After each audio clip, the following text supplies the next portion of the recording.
इस वीडियो में हम लोग देखने वाले हैं कि एनसीईआरटी की जो किताब होती है उसको पढ़ने का सही तरीका क्या होता है। ठीक है, इस किताब को सही तरीके से पढ़ाई करने की आवश्यकता देखिए वो इसलिए होती है क्योंकि इस किताब की जो भूमिका है, ये सारे जो परीक्षाएं दिख रही हैं, जो एग्ज़ाम दिख रहे हैं, ठीक है, ये सब भारत सरकार में या हमारे देश में सबसे ऊंची परीक्षा ये सब मानी जाती है। ठीक है, तो इन सब परीक्षाओं में एनसीईआरटी की किताब की जो भूमिका है, जो योगदान है, वो सहभागिता है ना, इंक्लूजन बहुत ही ज़्यादा है।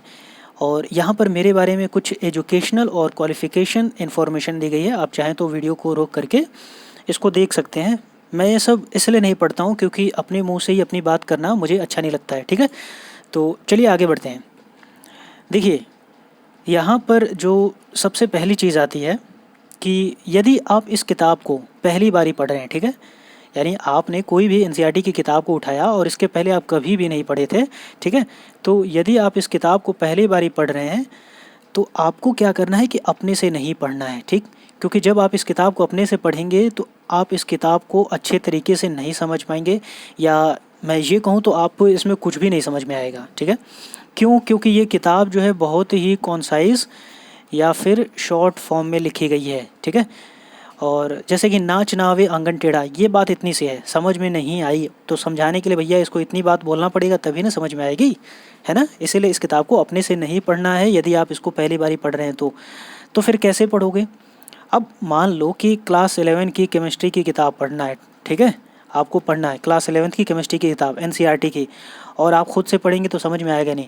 तो क्लास 11th की किताब यूट्यूब पे सर्च कर लो, एनसीईआरटी की बहुत सारे वीडियोस मिल जाएंगे और उसको वहाँ से देखो पहली बार और फिर किताब पढ़ना शुरू करो। ठीक, दूसरी बार क्या पढ़ना है इस किताब में?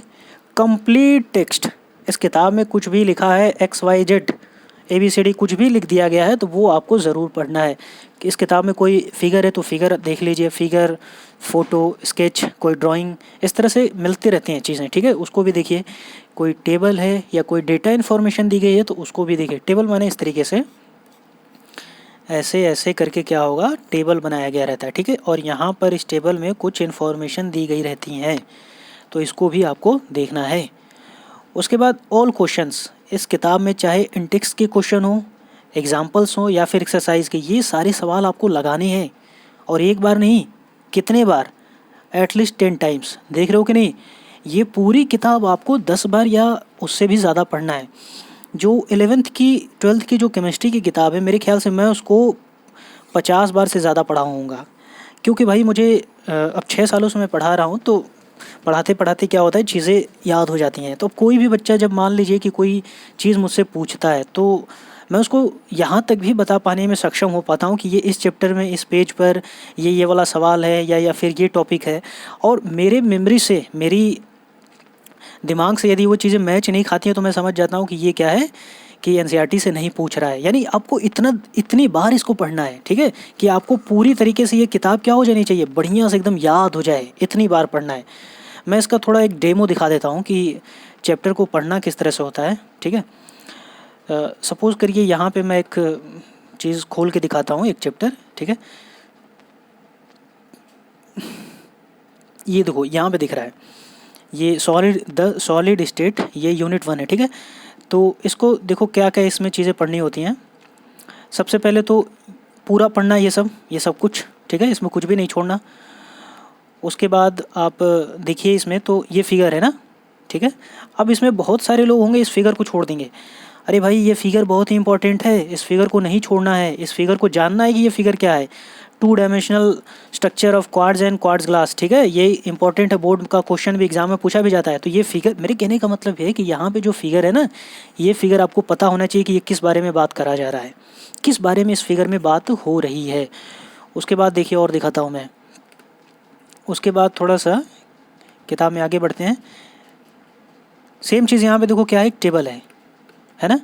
यहाँ पे आपको एक टेबल दिख रहा होगा सामने आपके, ये रहा टेबल। ठीक है, अब ये जो टेबल है, टेबल 1.1, उसी तरीके से ये एनसीईआरटी के लगभग हर किताब में रहता है। ठीक है, तो ये टेबल में जो इतनी बड़ी इन्फॉर्मेशन दी गई ना, ये आप इसको जानिए, जानना है इसको कि इसका शेप कैसा होता है, मेल्टिंग पॉइंट क्या होता है। यानी ये टेबल में जो इन्फॉर्मेशन दी गई ना, इसको बढ़िया से पढ़ना है, इसको छोड़ना नहीं है। और उसके बाद मैं इसमें और कुछ चीज़ें दिखाता हूँ। और देखो ये रहा इसमें क्वेश्चन, ठीक है। यहाँ पे ये क्वेश्चन दिख रहा होगा, कहाँ गया, देखो ये रहा क्वेश्चन, ठीक है। यहाँ पे दिख रहा है क्वेश्चन। तो ये जो क्वेश्चन दिख रहा है ना, ये क्वेश्चन भी आपको आने चाहिए, ये एकदम पूरा याद हो जाना चाहिए, ठीक है। और साथ में और चीज़ों को मैं दिखा देता हूँ। उसी तरह से कुछ एक्सरसाइज में भी देख लेते हैं। इसमें एक्सरसाइज देखो, जैसे ये एग्जाम्पल का क्वेश्चन है, ठीक है। एग्जाम्पल 1.5 सिल्वर फॉर्म सीसीबी, यानी ये क्वेश्चन भी आपको आना चाहिए। और उसके बाद मैं दिखाता हूँ। फाइनली हम लोग देखते हैं यहाँ पे एक्सरसाइज है ना, ये जो एक्सरसाइज शुरू हो गई है, तो इस एक्सरसाइज के सारे क्वेश्चन, ठीक है, चाहे वो जितने भी सवाल हो, कभी कभी 20 होते हैं, 30 होते हैं, ठीक है, 40 क्वेश्चन, यहाँ तक कि 50 क्वेश्चन भी समटाइम्स ये ऐसे भी कभी कभी होते हैं। तो ये सारी एक्सरसाइज के आपको इस तरीके से चैप्टर को पढ़ना है और तकरीबन 10 बार पढ़ना है, ठीक।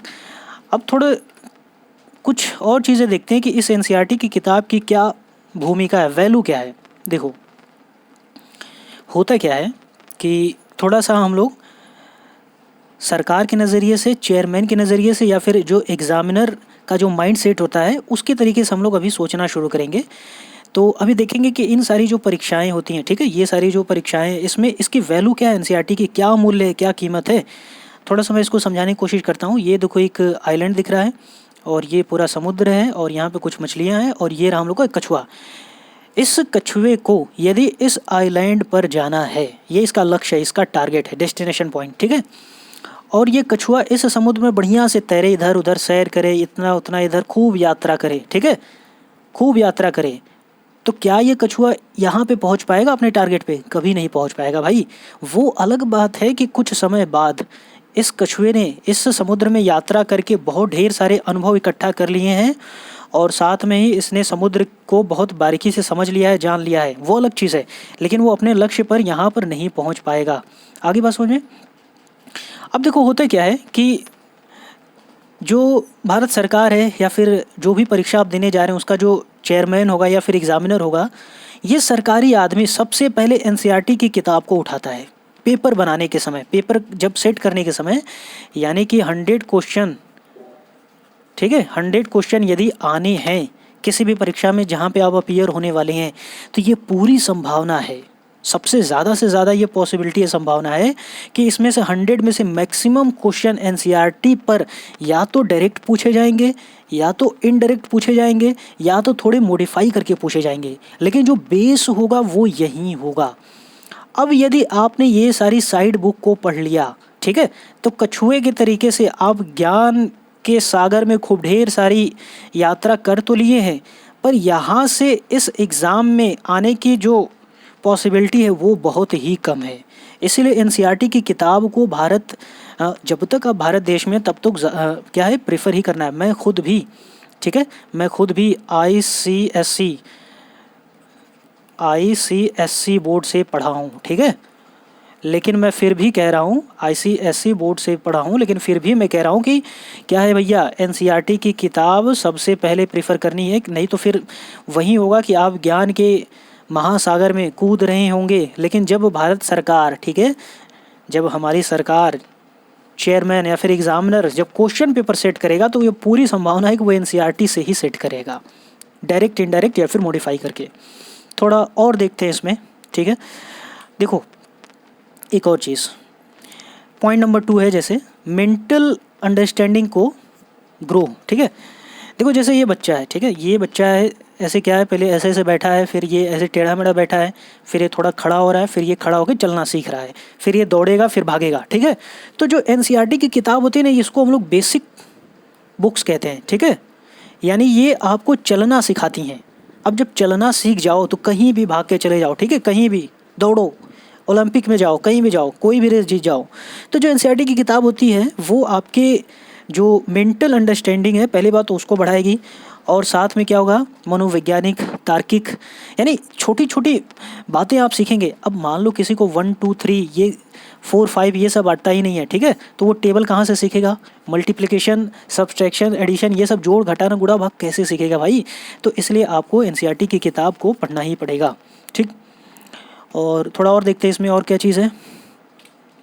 तीसरी चीज़, बहुत सारे बच्चों के मन में अब डाउट आएगा, ठीक है। अब जो डाउट आएगा वो आना भी चाहिए कि ये किताब इतनी सस्ती कैसे है भैया, 120 रुपये, या फिर कभी कभी ये 50 रुपये 40 रुपये, इतनी सस्ती क्यों है, ठीक है। तो बात समझो, सरकार क्या है, जो हमारी गवर्नमेंट है, इस एनसीईआरटी की किताब को बनाने में बहुत ज़्यादा पैसा खर्च करती है। बस वो ये बात है कि भैया सब्सिडी दी जाती है ताकि इस किताब की कीमत को जितना ज़्यादा से ज़्यादा हो सके उतना कम किया जाए। ऐसा क्यों होता है, इसके पीछे देखो थोड़ी सी हम अपने सरकार की व्यवस्था को समझते हैं। हमारी सरकार की जो व्यवस्था है वो क्या है, डेमोक्रेटिक सिस्टम है, ठीक है, डेमोक्रेटिक। और उस डेमोक्रेटिक में भी कौन सा सिस्टम है भैया, ज़्यादा से ज़्यादा झुकाव सरकार का कहाँ है, सोशलिज्म की तरफ होता है, समाजवाद।